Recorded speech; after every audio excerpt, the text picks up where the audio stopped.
Good evening, everybody. We are exactly 3 minutes after 8 o'clock, says my time.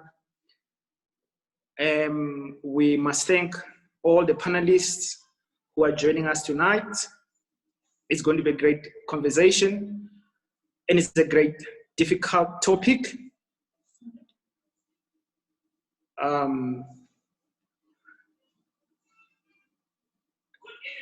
Everybody, yeah. So, you know, there are four panelists. We have Pastor Xola Skosana, who is the founder and senior pastor of the Way of Life Quilombo, the Quilombo Project. We all know that, in Khayelitsha, Cape Town.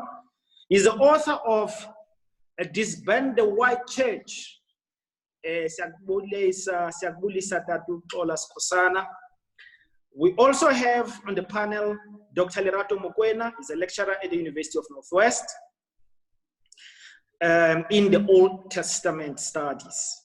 We also have another Lerato Kobe, who is a PhD candidate and a lecturer at the University of South Africa and the Department of Christian Spirituality, Church History, and Missiology. And then we have Israel Mngxitama, whom we have not been able to locate when we started. I hope he is now available with us. And then finally, we have our brother Patrick Matabeni, who is a member of the Seventh-day Adventist Church, and he has held various leadership roles in the church structure of that particular church. My name is Andile Mngxitama, and I'm the author of the book, or the essay, Blacks Can Be Racist, which is the subject of conversation today. So I just want to check if fellow panelists can just make a shout out so that the viewers can see who is on the panel. Skosana, just say hi. Enkosi, kakuhle kakhulu siyakubona. Enkosi kakhulu Pastor. It's good to see you. Enkosi. Likewise. Dr. Mokoena. Thank you. Dr. Mokoena, dumedi sabat. Asheng. Dumela lo era dumedis. Lekaina. Retel lekai. Awaron. Thank you, Dr. Mokoena. The PhD candidate Lerato. Ulwen.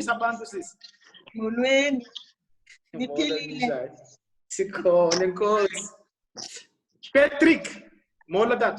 Yes, my leader. Molo. Okay, good. And we see Patrick is the intellectual with lots of books behind him, really intimidating stuff. No. That's not the case at all. Okay, thank you, Sabulela. Now, let me just go first. The essay, Blacks Can Be Racist, has a passage which deals with the creation of the black. How do we become black people? And in that specific passage, this essay gives us 3 interrelated processes that explains the coming of the Africans into black. And I describe this as the 3 evil triads. The first is the dispossession of land. We got dispossessed of our land. We got dispossessed of our labor. And this will become part of the conversation in next week, this dispossession of labor. And the third dispossession in this evil triad is the dispossession of our African being. And there's one paragraph which you now can see on your screen where it summarizes this argument. And let me read it with you. It says in Blacks Can Be Racist, it was not enough to take African land and labor, even African gods were decimated. This included the smart move of combining the white god with commercial interest. Through this process, a new god, new clothes, new wants, desires, and needs were imposed upon blacks. To facilitate this civilization process, there was a constant threat of jail, cracking of the whip, and the deafening sound of the gun. The white God was from the beginning a God of capitalism and a deeply greedy and cruel God. So this is a description, and that is my first move, as in the essay. It's a historical narration, and this is what I hope my panelists can also come back to. This idea that the imposition of Christianity was a wholly violent process that actually decimated not just our belief systems, but our entire being as African people. And that is why we say we're Black, because the African metaphysics, if you like, these coordinates that make us Africans were destroyed by these three processes: land dispossession, dispossession of labor, and the destruction of the African being. And this destruction, the third element, relates specifically to our belief system. So the Christian project historically, and this is a historical, factual proposition, which I hope the other panelists can come to, right? So that was fair, and this move, I was surprised, by the way, that a lot of people who read the essay, because this was a quick move in the essay, had come back to this particular point to say, you know, I was not aware that the Christian project, I'm a Christian, I was not aware that our Christianization was such a violent process. And that made a lot of people to question, actually, their Christian value system, their Christian belief. So that's the first move. The second move, which I think is where there might be divergence of views, is that, well, the Christian project comes as a violent process to us. It comes as a colonizing process to us. And I mean, if you look at Biko, you look at Sobukwe, you look at Gave, and I'm using these three figures, they accept this first proposition. Biko is scathing about the missionary and the Christian project. And let me just say here, I was fascinated to discover that Sobukwe, Robert Sobukwe, who is a serious Christian, by the way, practicing Christian, even more than Biko, when he was in jail in the year 1967, he is hit by a crisis of belief, Pastor Xola Skosana, a crisis of magnificent proportion. Maybe I must share just with you here what Sobukwe says in 1967, when he was in jail. He was alone, and he writes a letter. In this letter, he says things, amongst others, the following. Talking to his white friend, Benjamin, who wrote the book. He says, and I quote, "Let me assure you, my break with Christianity is fundamentally doctrinal. Even if everybody around me were to live a truly Christian life, I will still reject Christianity." That's Sobukwe. Momentarily in 67, he breaks with the Christian faith. But we know that actually Sobukwe later comes back and embraces the Christian practice. This was a momentary lapse, Pastor. I think it's because people miss, if you just read this one letter, you might think Sobukwe actually broke with the Christian church, but he didn't. But there was a fundamental questioning of the Christian. It is Biko I want to go to before I come to Gave, because I want to make my 2 points. The first point was the historical one, how Christianity arrives here. The second is, can Christianity be an instrument in decolonization? This is my second point. Despite how it arrives here, I mean, we can go to the work, I think, of Chinua Achebe, Things Fall Apart. I mean, we could have a very interesting conversation about how Achebe in this classical text actually shows what the missionary does to the African whole existence through the Christian project. Pastor Xola, I'll pick on you because I know your views a little bit. You know Ogongo in Things Fall Apart. His life does not end particularly well. I mean, it's a little bit like John. Didn't they cut the head of John in the Bible, the Baptist guy? So Okonko refuses to be Christianized, but the consequences are as we know. Now, Biko also says, look, these Christian people are evil, their God is bad. But Biko turns to black theology. And this is where, and I turn with Biko, by the way. He turns to black theology and says, well, we can use this thing. Because Christianity is malleable to being used in these ways. And then let me quote him there when he talks about black theology. Biko says, black theology, it wants to describe Christ as a fighting God, not a passive God who allows a lie to rest unchallenged. It grapples with existential problems and does not claim to be a theology of absolutes.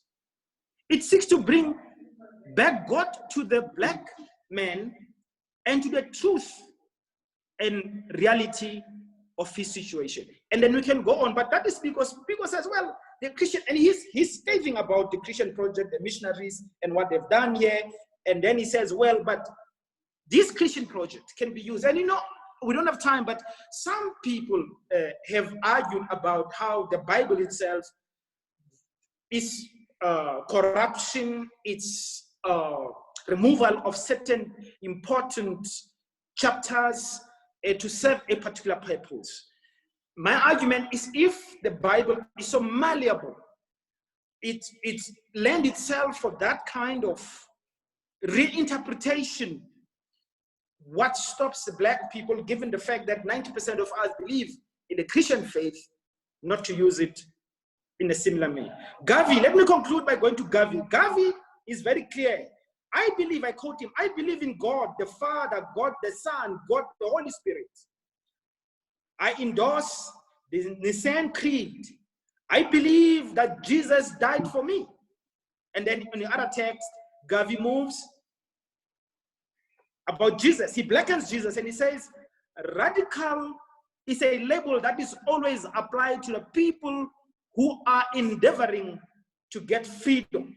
Jesus Christ was the greatest radical the world ever saw. He came and he saw a world of sin, and his program was to inspire it with his spiritual redemption. And let me conclude my piece there by saying, I believe the original sin is land theft, land dispossession. This is the original sin. And to be a real believer, one has to commit their lives to the redressal of this question by any means necessary. So it is Iqele on the one hand and the Bible on the other. Can the two be mobilized towards this possibility? I'll stop there and invite interventions. Pastor Xola Skosana, you seem to be first on the list. Yeah, this is a big setup. All right, thank you for the invitation, and I'm humbled to participate in this very important conversation. I have put together some notes. I will not be able to go through all of them, so later on I can just make them available. But let me perhaps, true to my preaching roots, start in a very poetic manner. I have titled my reflection, "Black Can Be Racist, the God Question." The God Question. And then I have subtitled my reflection, "Whose gods, or whose gods are we? Whose God are we?" Our disorientation and dislocation from ourselves is far more severe than we care to appreciate. It is in our failure to appreciate how far we have fallen that we don't think getting up is that much important. especially if we can still look up and see some ray of light. We forget that though we may see a sunbeam through the windows of consciousness, feel its warmth and live in its promise in the pages of I write what I like. If we cannot see the direction from which the sun comes, we cannot tell what time of day it is, and therefore can't prepare ourselves for the cold of the night. That was just a little bit of poetry there. So we repeat the cycle from generation to generation. One of the critical areas of dislocation lies in the question, whose God or whose gods are we? The answer to that question has a cascading effect to every aspect of our existence, from the most trivial to life and death issues. The God consciousness, or spirituality, as I call it, is a framing tool. It gives you the world you live in a rectangular form, in a square, or in a circle. So when a God is given to you, a whole world is given to you in which you will forever remain a visitor. So Black people, through Christian baptism and other Christian rites, are in fact invited into a social game of creating a God who already exists in the mind of the one who invites. When Black people entered this game, they soon found out that the rules were already set. We were permitted to only use the imaginations of others from distant worlds, and so reject our own imagination of the deity or panel beat our God or gods to fit in this new frame. The results are there for all to see. A deaf and dumb God on whose behalf we must forever be listening and speaking.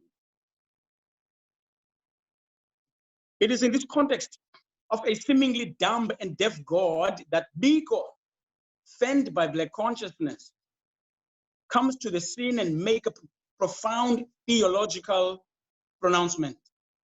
It cracks open a seal and put in the center of a theological discourse. And I quote him, God is not in the habit of coming down from heaven and solve people's problems, end quote.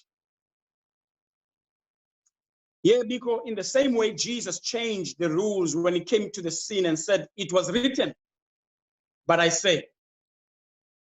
The same way Luther's 95 Theses stretched Catholicism and gave to the world Protestantism. Biko breaks the frame and gives permission to Black people to reimagine God. So when this happens, Black theology is born. So Biko is the one who gives us the permission to reimagine God. And so Black theology, you talked about Black theology, and I want to be a little critical of Black theology. I think at some stage I was as romantic as you are, Andile, on this issue. But let me go on and say that when this happens, Black theology is born and the retelling of the Black story begins. That story immediately implicates white people and holds white supremacy accountable for the incalculable suffering of Black people. But recent history has proven, and this is where my take is on Black theology now. Recent history has proven that Black theology as an intervention to cultural genocide of more than 300 years was too little, too late. It has only succeeded in giving us Emeritus Archbishop Mpilo Tutu, of course, before the reception of the 1985-86 Nobel Peace Prize.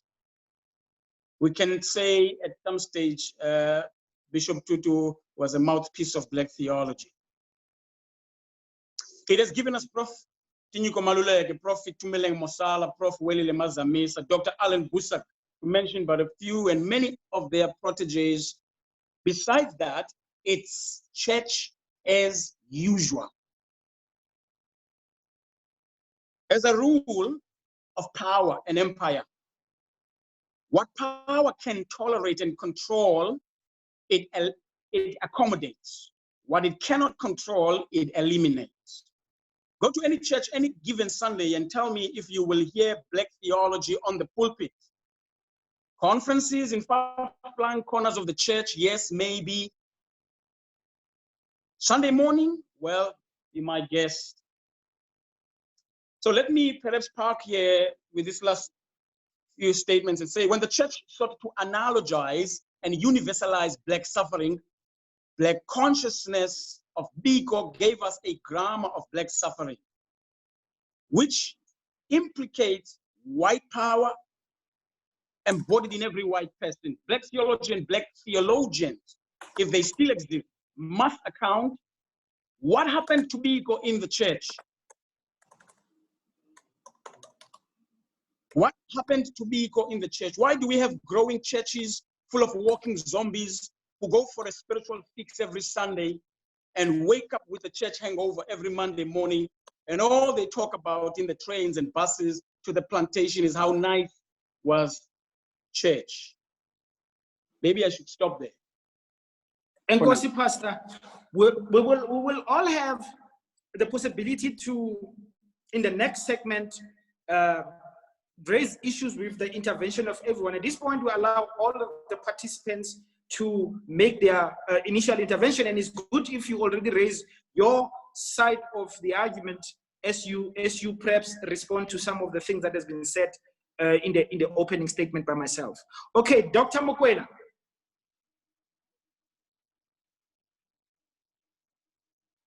Dr. Mokoena, are you in the house? I'm told that it will take some time before she comes through because there's a bit of a time lag between what we say now and what goes live. But thank you, Pastor.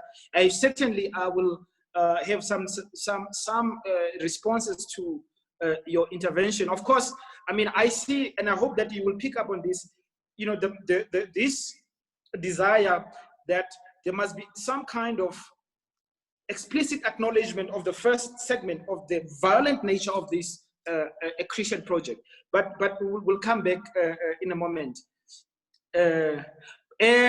Let's talk to the PhD candidate, Sister Lerato Kobe. Good evening, everyone. Okay, my response will be following on the points that you have reflected upon, Chair. So, starting from the historical perspective, I would add there and say Christianity is actually in the forefront of the gun. It takes over, it's the explorer with the missionary. So already around the 1400s, 1500s, the Pope is expropriating land in the name of God throughout Africa, Asia, and all. So, and I think Mutwa also makes this assertion that so the missionaries comes, convert, and then propose, because everywhere, like the Methodist Church, everywhere the Methodist missionaries came in South Africa, you look at it's a chain. They come, the land is gone. They move to the next station. And once there are those rebellious blacks within those contexts, this is where then the gun is used. Because then when you convert to Christianity, it's easy for you to be influenced, you know, because then you are part of these people, you are the Igbo. So you see yourself different from these other blacks who are still Abaimbola still. So then to force these unconverted blacks, you bring the gun. and then you move the blacks, you take the land. I just wanted to comment on that. And also I wanted to say also on this, for me, as I reflect as a Black theologian on Christianity and the whole land conquest and everything, for me, it's the battle of the gods. If you don't realize that this whole thing is about whose God must stand, because it's all about the battle of the gods. And so for me, this is how I reflect on my Black theology. And then maybe let me move to the second point that you made about can Christianity be instrumental for decoloniality? It's a very interesting and a very difficult thing, but I will take the risk and say, for me, I think it can be used as a decolonial project. Because for me, as Sobukwe underwent, I went to Europe and spent some time there, more than a year. And I couldn't even pray because I was shocked how people were living in heaven on earth. And at the back of my mind, I knew what sustains this Europe was the hell that is in Africa. And so for me, I couldn't bring myself to coming back to church and praying, and I struggled. But then as I came back home, and in the Methodist Church, they have something they call cells. And when I attended those cells, and I had Black women sharing their stories, I will say Black theology in the church is actually in the pews. You will not get it in the pulpit because the pulpit has to subscribe to the doctrine of the church. But the Black people who come, and this is what James Cone says, he just manages to write Black theology, but Black theology is there already in the slave church long time. When the slaves had no other choice but they were forced to worship this same God of the masters. The Blacks try to make this God to speak to them. And then he argues then that that is the process of Black theology, because even the very West African who was confronted with Christianity and coloniality, and they rebelled. And he says that was Black theology. You know, you can, your Makoma, your what, that was Black theology. So every slave or African or what you can say has seen religion as not consistent with this, with coloniality and slavery. That was Black. So he makes that point. And today, this black theology, I will say, you'll find it around people when people are trying to make sense of their suffering, and they're trying to read the Bible within their context. Then you get Black theology, but you will not get Black theology in the pulpit. And also, James Cone will say the spirituals, jazz, the blues. When you listen to these songs, this is when you get Black theology. So it's not something, Black theology is not created from some lab, like, you know, like the manufactured white theology when it comes to Africa. No. It comes from the ground, from the people, as people reflect on God. So in that sense, it can be used. And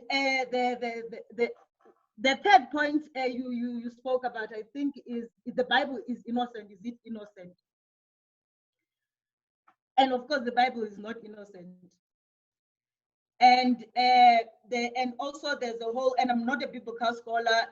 Biblical scholars will say more on this, but the Bible itself has changed. If you remember the Bible, even how they introduced it to the slaves, they took separate pages and left separate pages that the slaves must not read. Because if you read Christianity within the context of the Jews who are living under an empire, you can never arrive at white theology. Because Jesus is like us. Jesus is the black under the Roman Empire. And as Marcus Garvey says, for me, when I read the story of Jesus, this guy was a radical person. And he ends up in the cross like all the other revolutionaries who have tried to rebel against the system, because his whole theology is a very political one. It's just that through translation into one sector of the world interpreting this theology, that it becomes the theology of the empire, of the oppressor, of the powerful. But if you read this, I usually say to people, you know, the first word Jesus says on the cross, God forgive them, for they don't know what they are doing. There's no one who can interpret that word like the blacks, because Jesus can never be forgiving an empire and they're standing at the cross as a victim. And in fact, what he does, interesting there, for the first time, he outsources forgiveness. When he was the radical around the people, he was forgiving and doing, but now he's nailed as a victim. He outsources to the Father. But also, can you imagine, you have to be a black to look at your people who are thinking they are doing right. But they are so lost, they are so colonized, they are so oppressed that they don't even remember what it means to be black, to be African. That is us. We defend things that are actually not even coming from us, things we have adopted through Western Christianity. So for me, that speaks to how people that word have been so oppressed. And it's even in Ezekiel, where God himself tells the Israel, you are actually non-beings. You are no longer human beings. You are corpses that just are walking in the, and this is the whole thing about Ezekiel. He must pray until the bones breathe again. But this whole process, if you read it as a black theologian, these are the people who are living under an empire, who are so colonized, they even forgot what it means to be them. The abnormal has become the normal, and this is where blackness is right now. So I will just stand there and say, yeah, I agree with you. Original sin is land, because Christianity, the whole journey of Christianity is land conquest. Because Europe doesn't have, they are operating from a context of scarcity. So they use religion in order to take possession of what you have. And it's an economical thing. It's just capitalism. Diabulela kakhulu sesilerato. Dr. Mokoena, are you able to make an intervention there? Dr. Mokoena is in the Northwest. It's a rural province. Thank you, Dr. Mokoena. Yes, let's hear your intervention. Yes. Yes. My weigh-in would begin by saying that I would just like to lament the words of Jeremiah when he says, why is my suffering perpetual, but my wound is incurable? And for me, that is the crux of the legacy of colonial Christianity, is the question of theodicy. And the fact that there has been this element of eschatology that makes us think that there's going to be some radical development in the future, when what we need is a God who's present, a God who lives amongst us, calls for radical intervention. And when we look at the structure of, the framework of Judeo-Christian tradition, in itself, foregrounded by monotheism, the legacy of monotheism is that of a violent one. The fact that there has to be an exclusive veneration of a God already speaks to violence, because that two-category system creates an in-group and an out-group. And we often see how God favors the in-group.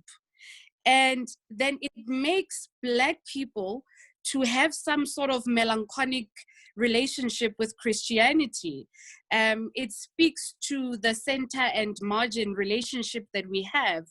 They can't live without us, but they don't really want us.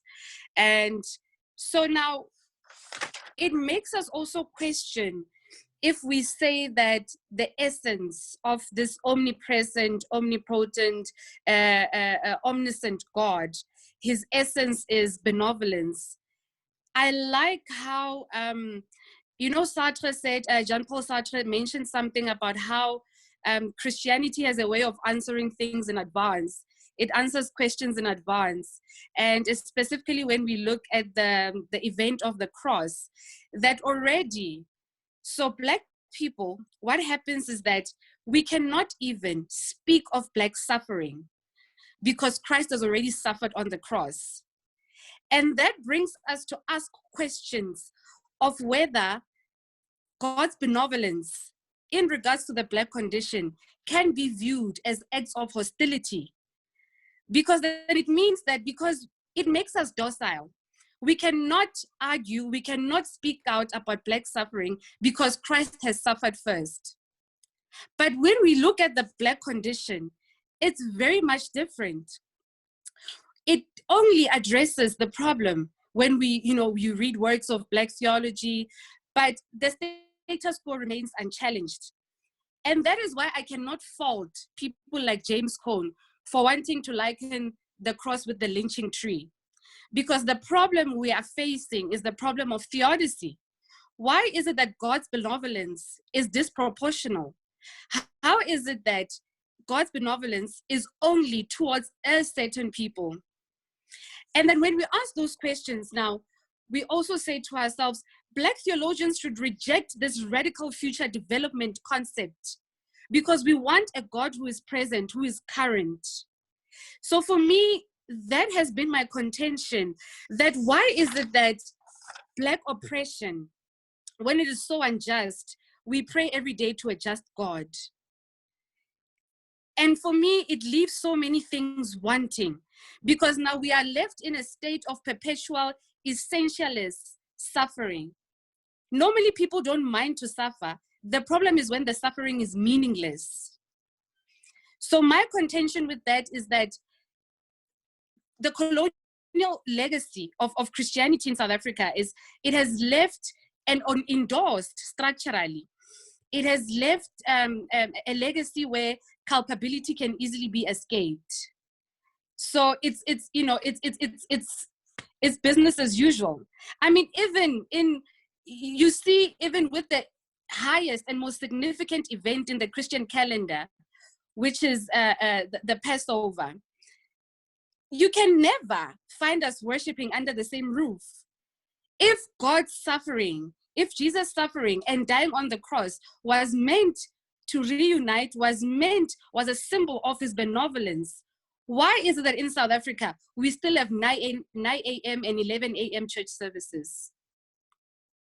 Thank you. And I will go straight to Brother Patrick Matabeni.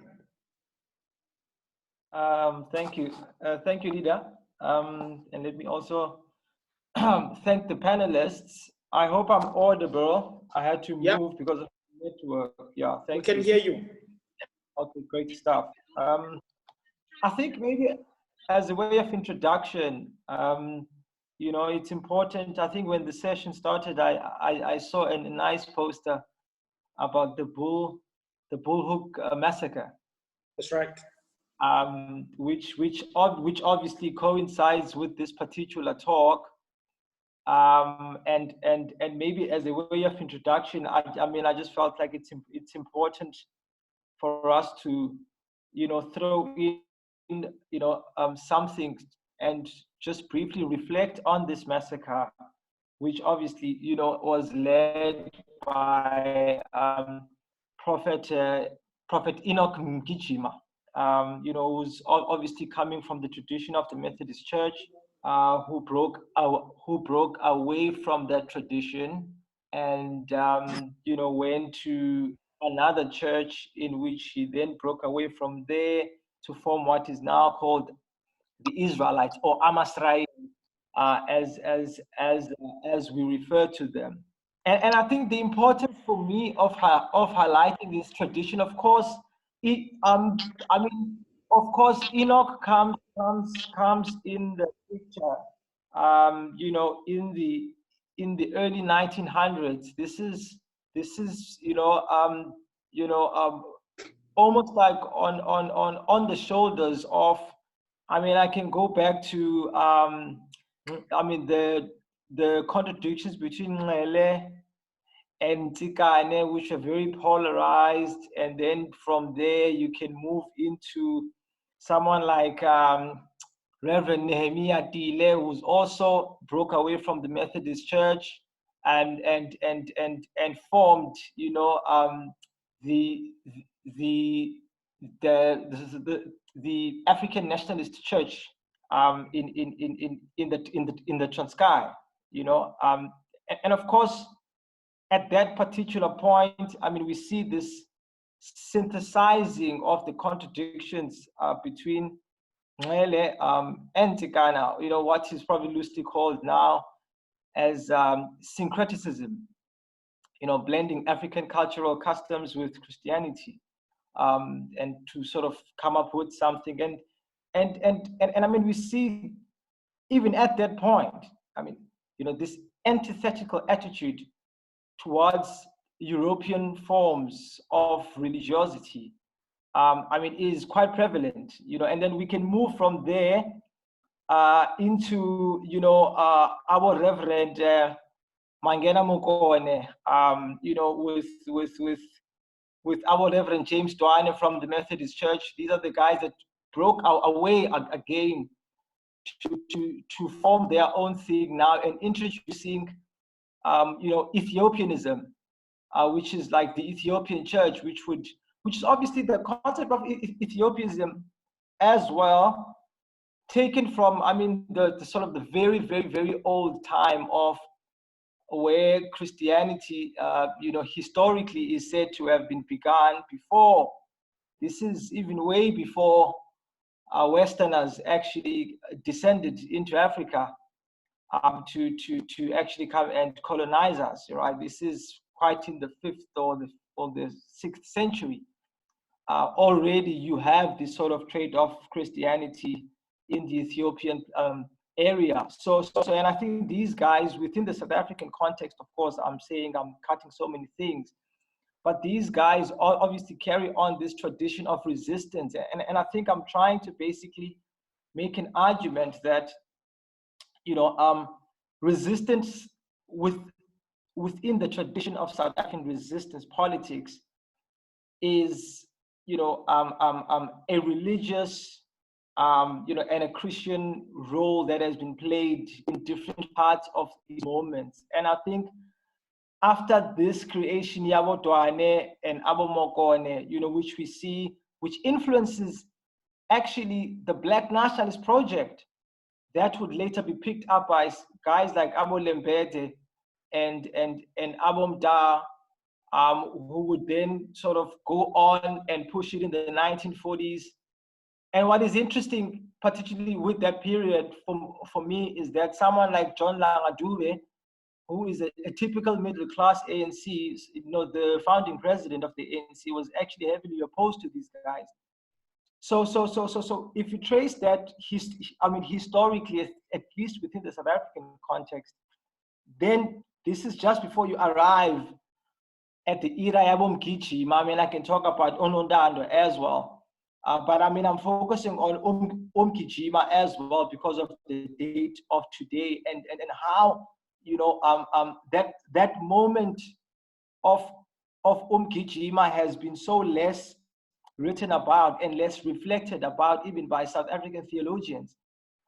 You know, this was a land occupation battle. These guys literally went into an occupied land. And when they were there, they defied white power, they defied the government of the time, and they said, we are not moving in this land, up until a point where the state repression organs were actually unleashed on them.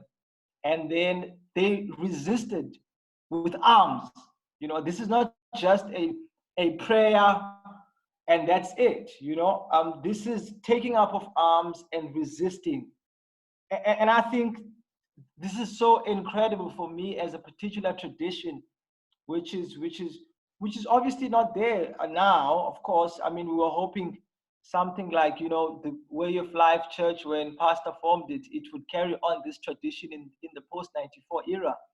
So maybe that's as a preamble for me. I really want us to seriously think about that in the conversation, to say, there is a particular narrative that is there and that is going on in the Christian space. Of course, notwithstanding its syncretic elements, which is another debate which we see later on coming in the 16s. I mean, Pastor mentioned Aboy Dumiling, Musala, Alan Busak, and all these guys, and they've been dealing with this question of African theology versus Black theology. But I wanted to maybe touch on some of the points that were raised, which are so critical. But maybe let me stop there, Leader, because this is just an introduction. I will try and maybe touch on the points that the panelists have touched on and just give my reflection on them. I just wanted to lay the introduction for now. Thank you. Thanks. Pastor Xola Skosana has actually provided us with a really big headache, because despite our general argument that the Christian project is imposing as an oppressive colonial violent practice, some of us are leaning towards Black theology. Including, I think, Matabeni's exposition just now was, in a sense, a practice of resistance embedded in the same Christian project, which is being reinterpreted as a weapon by an oppressed people. Today, we know it's the 24th of May, and actually it's exactly today, 1921, we see this group of Christians who reclaim their spirituality through claiming a piece of land through the Christian project. So this is a point of resistance. But I think the problem and the challenge that has been presented by Pastor Skosana is that the Christian project provides a limitation in how we imagine what is possible to be free. He seemed to say we can't do this. And that's why he alludes to a critique of Black theology, which I don't think he then completes that articulation, but he seemed to suggest to us that we need to do something other than Black theology. And my difficulty is the failure of Black theology, this weakness, the weakness of the theology itself or the weakness of the practitioners. Because the truth is that Biko is not there in church, but it's not there in the political practice of our people as well. It's not just a question of, okay, it's not just in church. So I think that the pastor has to deal with this tension, but we have a similar difficulty, those of us who move for Black theology. This battle of gods, as Lerato has said, this battle of gods. If our God is a Black God, is at war with this other God. This other God is the God of the Bible, is the God of Christianity. How do we overcome this difficulty? Similarly, Dr. Mokoena's position that we need a present God. Is this present God possible within the Christian practice? This is the crisis that we have in the spiritual life of our people, and also in an attempt to reimagine a theology of resistance. A lot of Africanists are rejecting Christianity in total. Completely. They say, don't touch this thing. It is a corruption. It's a white God. It cannot be used. Today, there is a growing movement, which I am sympathetic towards as well, in as far as hopefully it can press towards resistance. We know what our people have been able to do with this Christian project as a resistance, and many moments of resistance they have mobilized it against the oppressor. But I think that is a tension we must work through. In other words, in layman's terms, should we just drop this thing? Given what the consensus that we know where it comes from and what was its intention with us. So we go to you, Lerato. Well, for me, I think that also the way we read through Black theology to understand the future. The future where Black theology is leading us. Black theology is not leading us into Christianity. It's leading us to African spirituality, to African gods. And this is the debate of your Itumeleng Masola and Alan Busak and other Black theologians. And with James Cone, they critique James Cone, the Africans are saying, you used the colonial tools, because then he is in the context of America, but us in Africa, we have other tools. So for me, for example, I don't agree with blacks who want to decolonize Jesus 2,000 years ago, but they don't want to decolonize African culture and spirituality that happened 500 years ago. So we still have those tools. They are still with us. And I think we should start taking seriously, because lament that blacks, Bantu people don't have any authority in African spirituality or African culture. Someone else has taken over these things. Then he goes on and talk about the Black revolutionary culture. But going now also to Pastor Xola Skosana's critique is that Black theology, what you find in academic discourses, what is very interesting, is that your white theologians will steal the paradigms of Black theology, but they will never allow Black theology to become a discourse that actually undergrad students are being taught, because it is a dangerous theology. Because Black theology starts telling you that actually this God you are worshiping is also, it can be a Black God. That it asks yourself, do you think in the Middle East there's a blonde a God in the Middle East? It makes the next question there, blonde Jesus. From there, it talks about the context of blackness and everything. But what African theology brings is the sources that actually at the end of the day, you are taking the Black outside of the church bit by bit.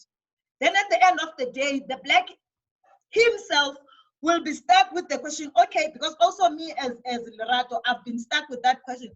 So if I can decolonize the Black Jesus of 2,000 years ago, and I can't decolonize my culture that was colonized 500 years ago, it makes me question. And it makes me start observing things that in the villages that we do. It observes things, how these things we can rethink and rediscover these sources. So for me then, if you bring African theology, but your starting point for doing theology must be blackness. Because if it's not blackness, then you forget, you pretend as if conquest didn't happen. So your blackness is what will help you to capture the colonial experience. But Africa, then you move to African theology as a source, but also it's a danger to start from African theology. And this is the debate Yombiti they have in the 60s.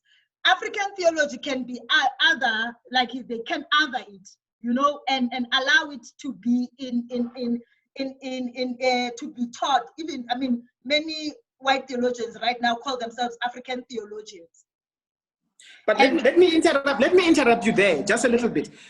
This African theology you speak of, yes, is it in the Christian church? Is it possible in the Christian church? Okay, let me answer that. It is actually possible, but in the AIC's churches, not in the settler church and missionary church, your Methodist church, Anglican church, and your Dutch Reformed. But if you go to the Zion church, what these people have done, they indigenized Christianity. And you remember Nonteta Ngwengwe, who was killed, who was actually declared mentally ill because he converted to Christianity and started unifying Amaqaba and Amaqoboka using African culture and spirituality within Christianity. And smart government or something, they declared her mentally ill and all these things because her ways of knowing God were foreign to the so-called Western theology, Western Christianity. So that was an insurgent inside the church. I think, Comrade Lerato, I want us to move to Pastor Xola Skosana to hear how he responds to that, or if he has got other insights into that conversation. And I've raised the challenge of the tension in his proposition. Thanks again, Andile. In 2016, I stood on that pulpit on a Sunday morning, and I said, I would like everybody to give me a chance because I want to address myself to Jesus. So I opened my mouth and I said, Jesus, if you cannot free Black people from the onslaught of white power, you are not welcome in this church. And I use those words exactly. And so people then packed their bags and left and followed Jesus and left me with my wife at a church. That was a painful process of birthing Quilombo. And this is a real story, you know. Pastor, are you telling us that? Pastor, are you telling us that you expelled Jesus from the church? I did, and people followed, Jesus.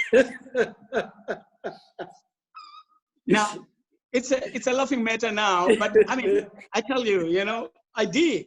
I said, listen, if you can't free Black people, then at least we know we have no one else. We can, you know, but the point I want to make here, maybe I'm now leaning more, again, just as a passing note quickly here, you would remember the story of Harry Smith and Sir George Grey, the two Cape governors. I think Harry Smith starts, a very vicious one who ill-treats, I think, one of our kings in the Eastern Cape. But later on, he's removed and they bring in this fellow who said George Grey, and he writes these words, and I think they are very important. He says, we must make these people. This was almost, what is us now? This is 1840, 1845, not long ago. We must make these people, referring to us, part of ourselves. And then he mentions about 5 things. With a common faith, he says, with a common faith, common interests, useful servants, consumers of our goods, and contributors to our revenue. Those 5 things. And that really tells you what have become of us through Christianization. Now, I'm going to lean more here on perhaps Afropes, the institutions that are built after the violence of making a slave. Those institutions, including church and school, courts, those institutions only serve to teach a slave how to police, self-police, self-correct, self-police. And the church as an institution can never be taken lightly. It's well entrenched in society. Its practices, its ceremonies, I mean, it is in the fiber of society. Even atheists in this country behave like Christians. That is how deep the ethos, the Christian ethos is. Therefore, I am not in the business of emptying churches. I can never succeed in that. But I think a model, and an alternative model needs to be presented. There needs to be a story that people can enter into and have a conversation with when they begin to ask these difficult questions about faith. And so, I mean, to put it in Sunday school language, they teach you that,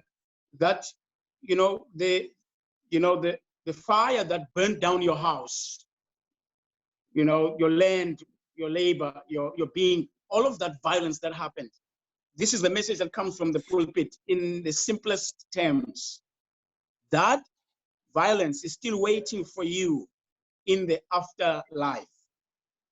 And if you do not make right with God, you have another phase of eternal violence that's waiting for you. But okay, God has made a plan. He has taken his own son and has killed his son so that you don't have to suffer the second violence. So if you then come into consciousness. Can I interrupt? Just interrupt you. I can just there.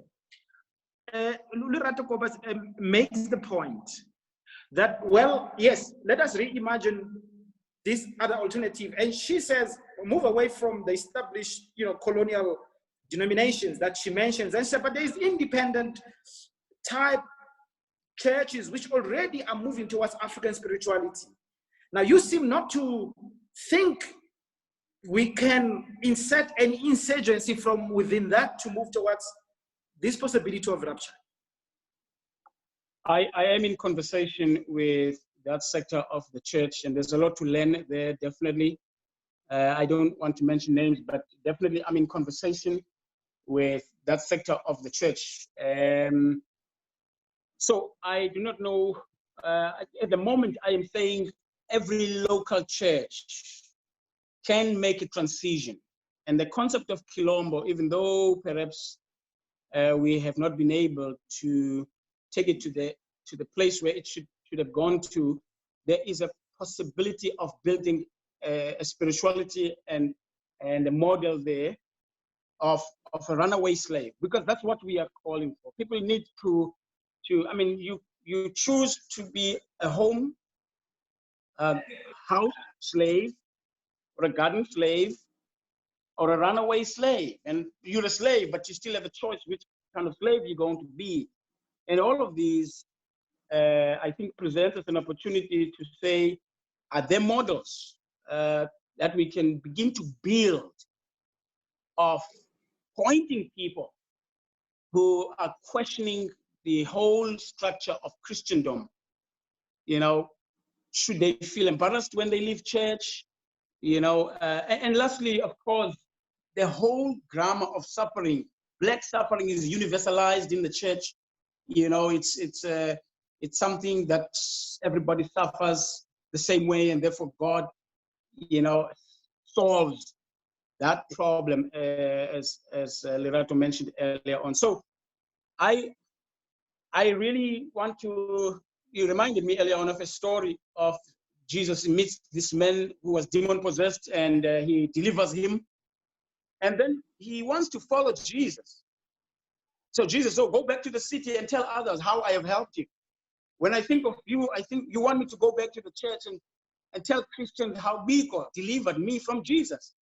And that's not unaware, So I tried that, and it maybe we need a church of Bigo. Dr. Mokoena, you have raised the question of the current, that this black theology within the God who is current. Now, there seem to be two moves here. The first is drop Jesus, expel Jesus, and the other is, well, let's try to work with alternatives from the established Christian church, which are directly colonial. So I just want to hear, how do we move to make sure that this God is a current God? And also, I mean, when we do that, I wonder, these independent churches have been there for long. I mean, the last time there was this big resistance was in Gijima. They've been there. We have not seen them helping us to spiritually organize ourselves towards resistance against the occupying forces, against oppression, against those who have taken our land. They operate exactly in the same way this, I would argue, the other established churches do. It's a little bit of escapism instead of confrontation. So, Dr. Mokoena, are you there?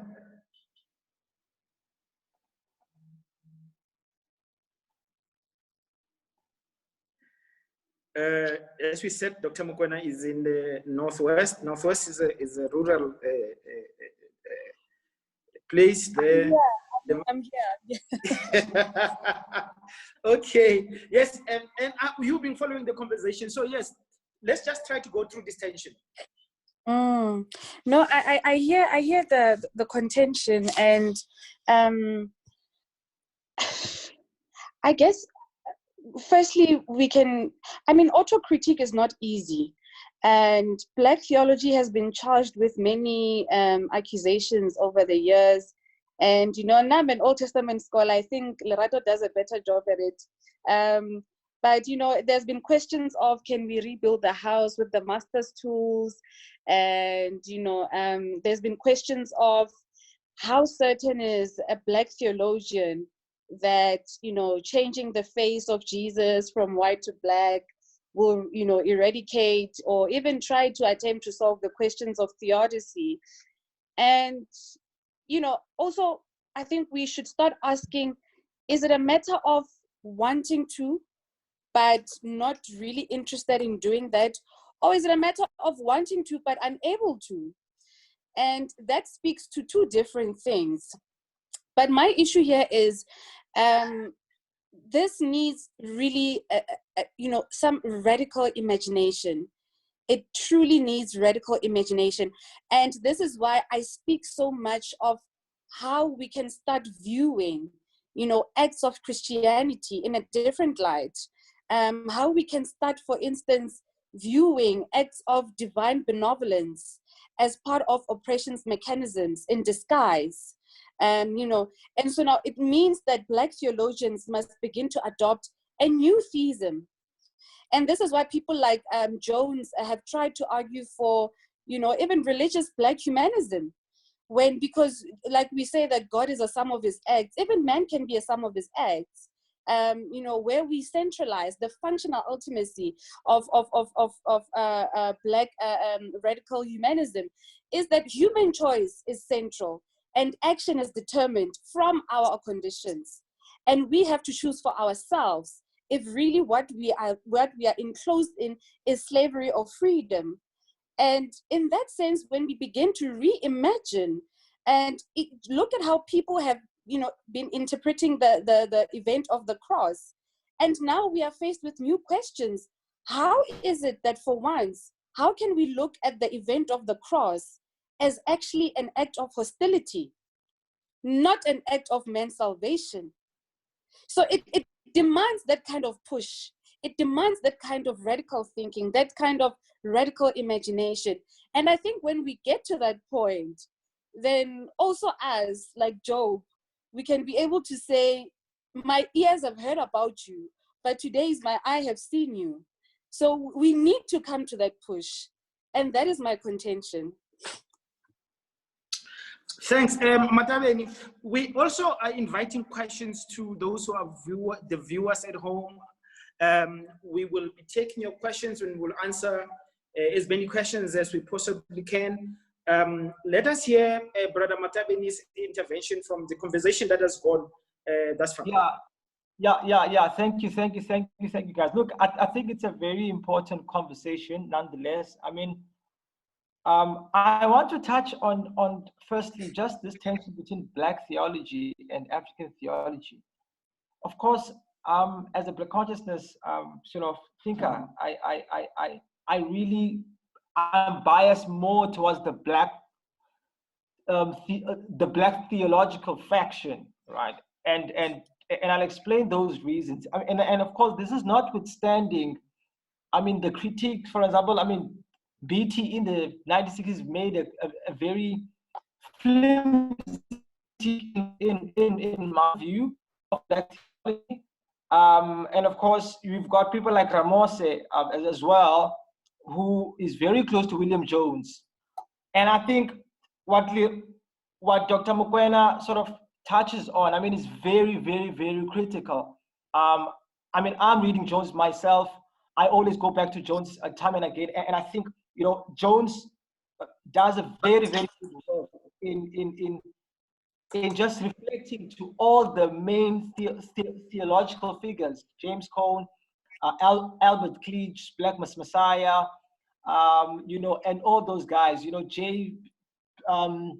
I think it's J. Didas Roberts as well, you know, God as a co-sufferer and those kind of stuff. But I think Jones, what towards the end, what he does as a proposition is to coin a theological category which he terms as humanocentric theism, which is really, of course, firstly, you know, I mean, Dr. Mokoena spoke about Sartre, right, the existentialist, and I mean, if you read Cone's, for example, I mean, Cone's text, God of the Oppressed, I mean, the first 2 chapters, Cone deals with just the social basis and the existential basis of where theology comes from, the fact that how we approach God really is a function of our social or existential, you know, material conditions. And this is how he arrives at the point that using some of the Marxian categories to say the ruling class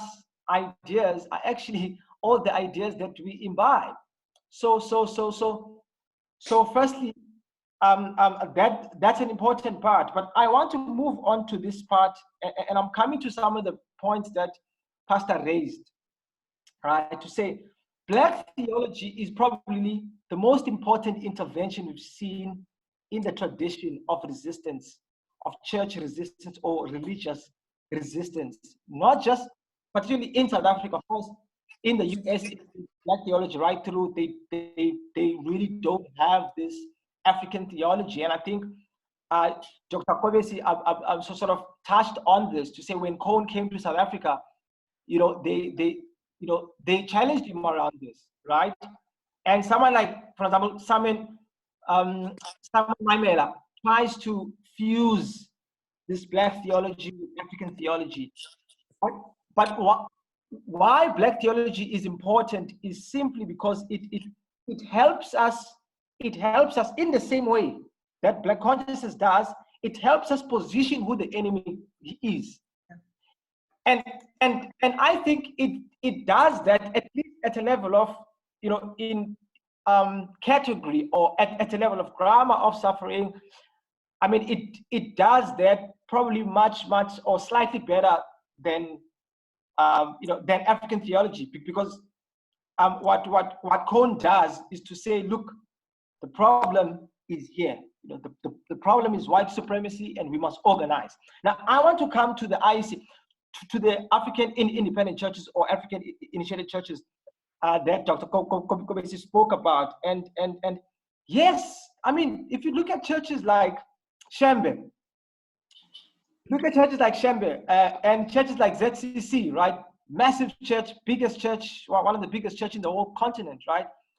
But I mean, if you look at this church, because there's no sophisticated theologization that is informed by Black consciousness coordinates, they were able, for example, I'm going to start with Shembe. Shembe went on a deal with Vodacom, right? With Capital. So what Capital does is to co-opt the masses that they have and uses this church for distribution, right? This is what happens to Shembe. Of course, there's the factional battles within Shembe as well. There's the two factions there. But I mean, Shembe goes and partners with Vodacom for that project, one. Coming on the ZCC as well. I mean, ZCC, massive, 10 million Black people under one church. I mean, if you can imagine, if you've got access to 10 million people in something like Way of Life, oh my goodness, you can imagine what we can achieve from there. But what Lekganyane does is to partner with, you know, Patrick Matabeni on a deal. So and as as a lay Black theologian and someone who's oriented in Black consciousness, is to say the big problem right there is that there is no proper theoretical intervention on the question of what are the primary contradictions in society right now, right? So people are fine with the non-combative cultural category of Africanity because it almost sort of places them in a very unracialized, depoliticized, and that's why it's easy to actually get into these traps, right? But I can't leave without coming to Pastor's intervention. Sorry, leader. Yeah, you have a half a minute. Sure. The idea of expelling Jesus Christ, which I think is very problematic. I mean, it's very problematic in the sense that, again, I mean, it misses the idea of how theology is constructed. The idea of, the people, or what Marx would say, the dominant ideas are those of the ruling class, which are internalized by our people. And church space is not unique to this. Political space. I mean, we have a Julius Malema right now, who is also playing in this kind of space, sort of, wooing people and lulling people through all forms, right? But I'm saying, can we reverse that question and say, if Pastor, you were to expel ancestors, would the question be different? And I would say, hell no. So the point of saying, I'm expelling Jesus from my church, and if Jesus can't save me and liberate me, but we must ask the same question to our very own ancestors. If they can't liberate us, can we expel them? So I think that's a big problematic that Pastor must deal with there in those contradictions. It is not theologically practical. It sounds to be very problematic. And then the last point, leader, is that when Pastor makes the point that there are different types of slaves. There's the house slaves, the garden slaves, and the runaway slaves. I mean, this differentiation for me is very cosmetic. It is not fundamental insofar as the slave's relation to the master. And I think we've done a lot of work in the Black consciousness movement, leader, as you know, to really show the secondary nature of these contradictions. To say whether I'm a house Negro, or I'm a garden Negro, or I'm a runaway Negro, I'm still a Negro. Yes. So I'm still a Negro. I mean, so and my positionality is not. And again, this is again to say this incapacity to be able to understand. We have 10 minutes left. We have 10 minutes left, so we must go to the questions. One more. We must go to the questions, Matabeni. Yes. This incapacity to be able to dialectically position yourselves with Afro-pessimism. Matabeni, Patrick, we must go to the questions. So I'm just saying that, leader, we must be able to understand these dialectics. Afro-pessimism is... Can we ask the questions? Can we ask the questions, Matabeni? Okay, it's fine. We have some questions that has come from the Facebook page. Thank you, Matabeni, for that intervention. Let's see these questions. Dr. Dikupo, I like your idea of demanding God that is present, but I'm curious, given Black suffering and our acknowledgement of the culpability of the white God in Black suffering, coloniality, capitalism, would you say all this is evidence of an active presence of an anti-Black God that we actually need to retreat? These comrades seem to be enjoying Black suffering. This white anti-Black God. These comrades seem to be enjoying Black suffering a bit too much. Do you want to intervene on our behalf? Do we want him to intervene? But he is present for the whites. Or maybe this then begs the question of which God do we need to intervene? Which God do we need present? The question, maybe we might just ask everyone to reflect on this. Which God is this God that we need to be present? I think that this question really is a question of all these other questions. And it worries me how we frame this, because it suggests that there is a God that must come from somewhere. So without this God from this somewhere, we are not able to have the agency to make the revolutionary project. I'm understanding Black theology to be suggesting something different. And I saw somebody have asked that question, which is that God is not going to come from heaven to help us here.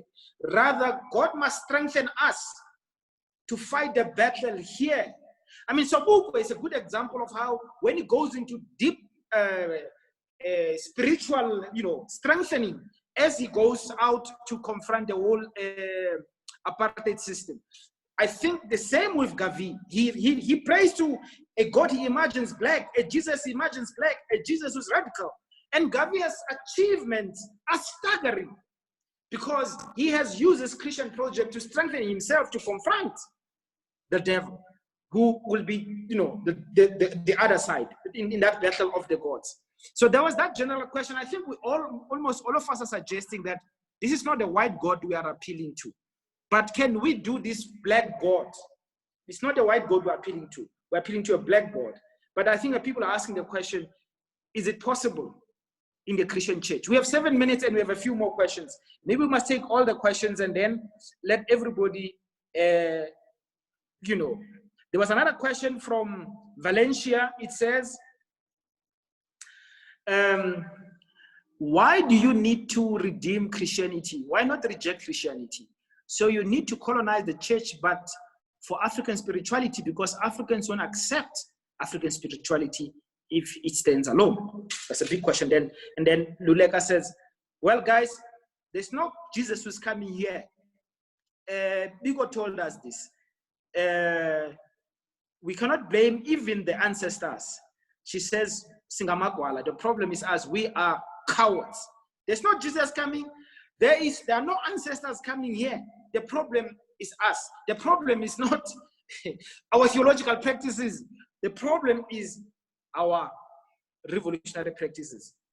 Let's go to Pastor. My parting shot probably is to say, and I hope it will mean something to somebody, and maybe this is my biggest weakness. My biggest weakness is sincerity. You can't be sincere in the church and continue. And I think in one of my conversations with you many years ago was this dilemma that, you must be open to the idea that people will come to church because they are foolish and they can be taken advantage of, and that there's very little you can do about that. People will, because of their vulnerability, they are going to be open to be used. So I have a weakness in that I can't wake up in the morning and go behind the pulpit. I mean, I told people in our church that I'm no longer praying for anybody here, because until you bring in your counselors, they must then fix the streets and the storage, and because that's why you're sick. I'm tired of a deaf and dumb God. That's just as simple as that. I can no longer reconcile the question of black suffering with the Christian God as presented.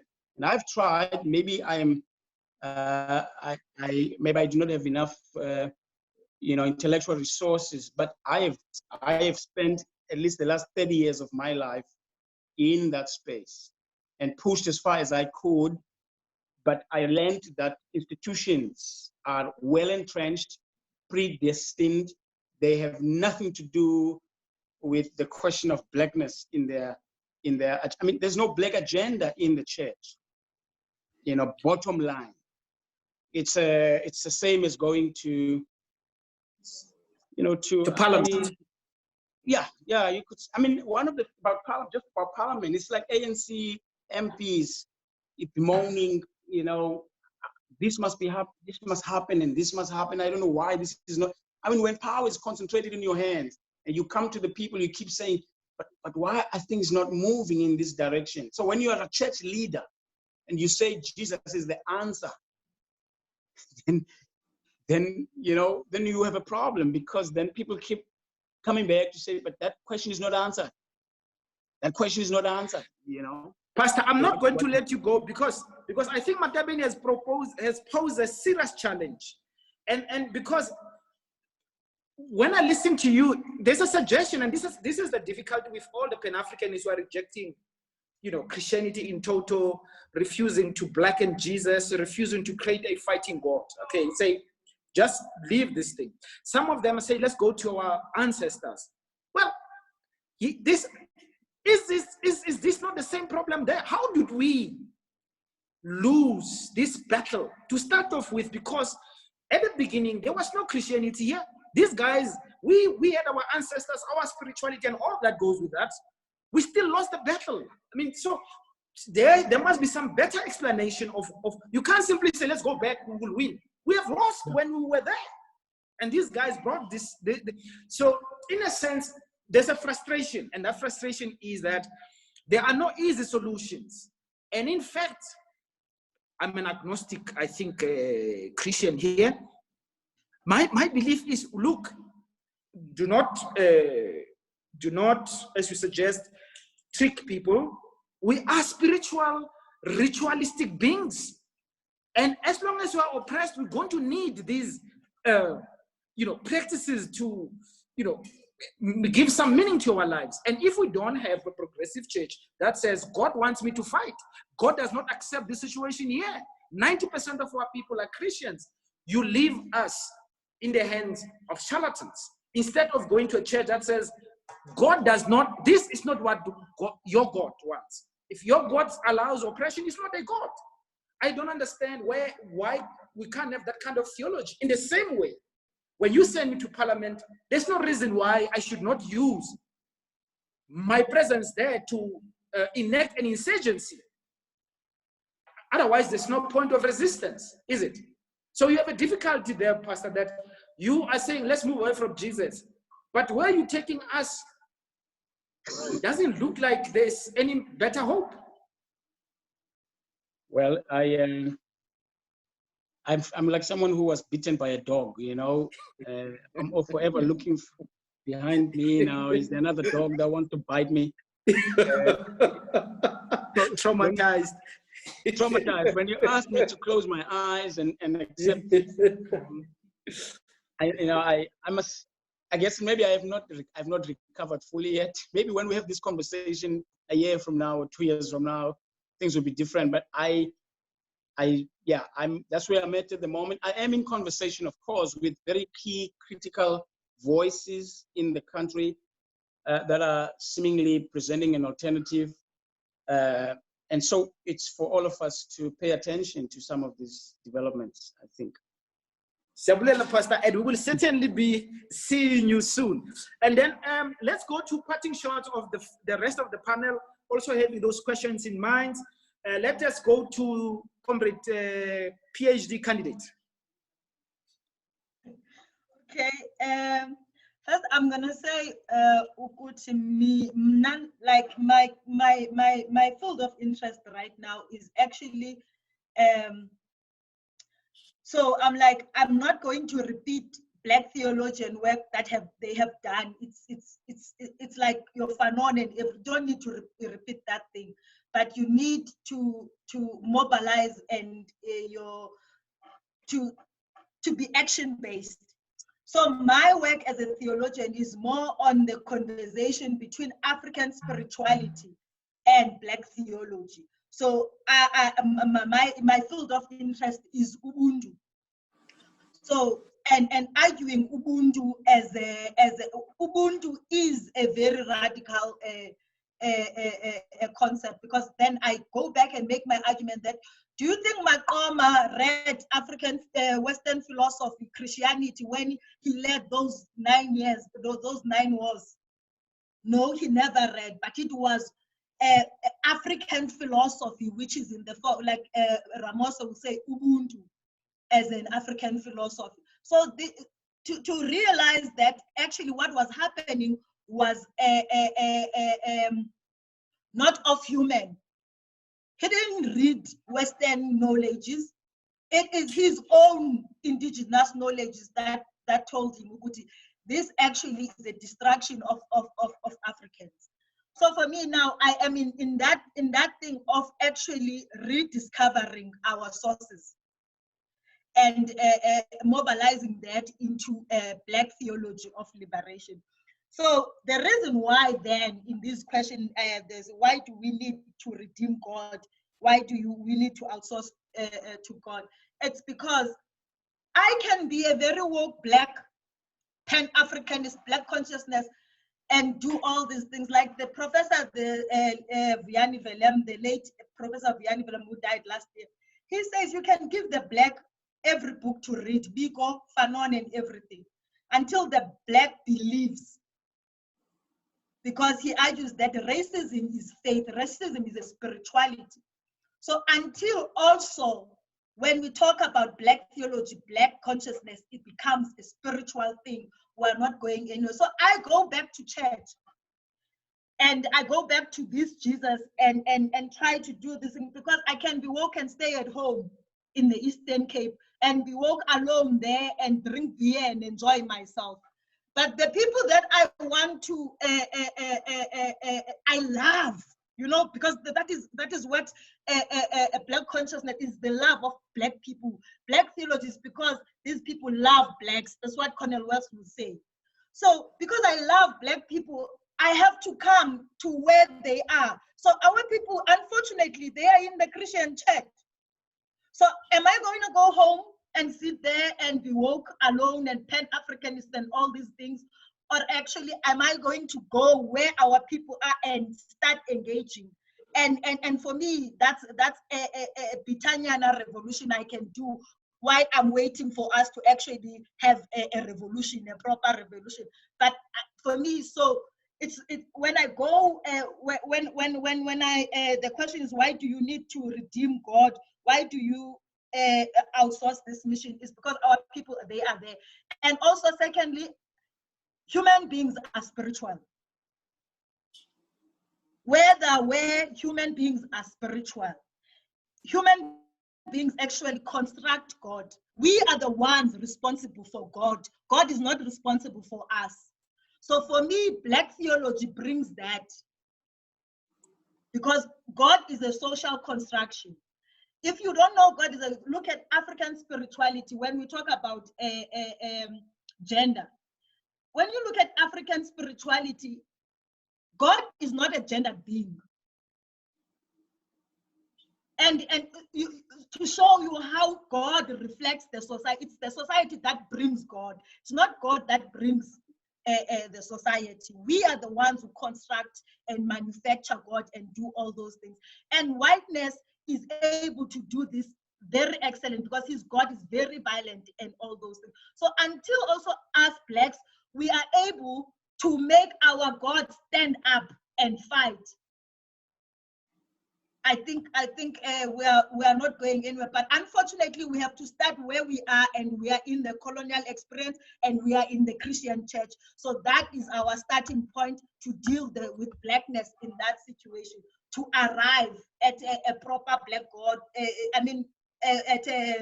At a free Africa, or I don't know. So for me, that's why I begin from Christian, from the church. That is where the suffering people.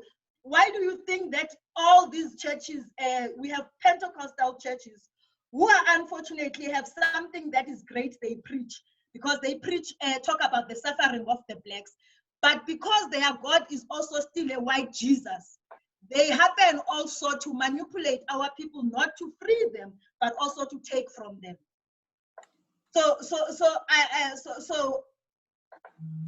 I mean, for me, I'm in that position where what do I say? Do I just become clever and stay home and drink beer and quote all these African thinkers, or do I actually go and do something where people are? So that's, for me, that's the question.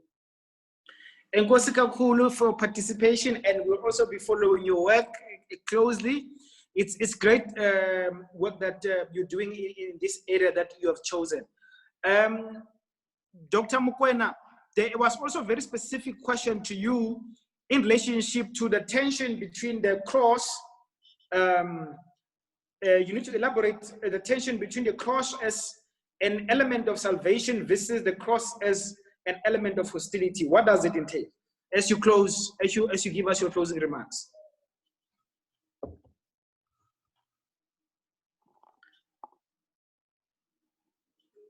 Dr. Mokoena.